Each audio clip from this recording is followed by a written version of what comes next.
watched the television this morning and watched Jeremy Corbyn get elected with nearly 60% of the vote.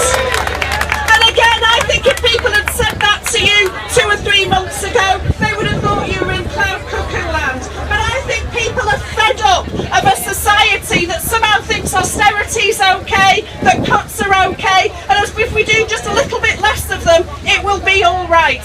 There are people dying today on our streets. There are people dying who can't get a hospital bed. There are people who are living in abject poverty. There are pensioners, 30,000 of them die every year because they can't afford the heating and it's too cold, when in places like Norway and Sweden that are a lot colder, nobody extra dies in winter. There is something fundamentally wrong with the society that we live in, and blaming refugees is not the answer.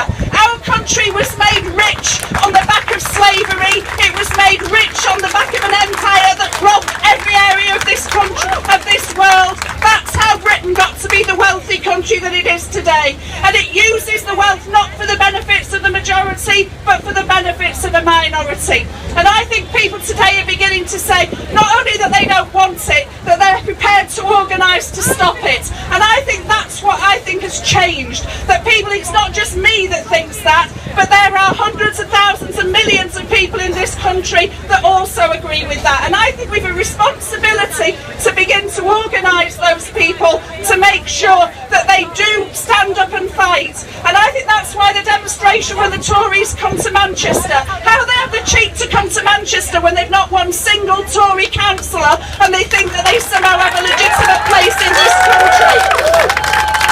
I want them to get a welcome that says, I don't want Tories in this city, I don't want Tories here, but I welcome any single refugee. My parents were migrants. They came here answering adverts to say, we've got a new health service, we need somebody to help run that and to help be part of working in it. Even today, 25% of doctors and 40% of nurses are migrant workers. Send them home when the NHS collapses tomorrow. Migrants are not the problem. Black and white, English, British, wherever you're born, are part of the solution to save our health service and to save all the other things that make things important. And it's fantastic what we've done today, and we need to make sure that we're here in ever bigger numbers, particularly on the 4th of October, to say to the Tories, we're not having your austerity, racist, horrible policies anymore.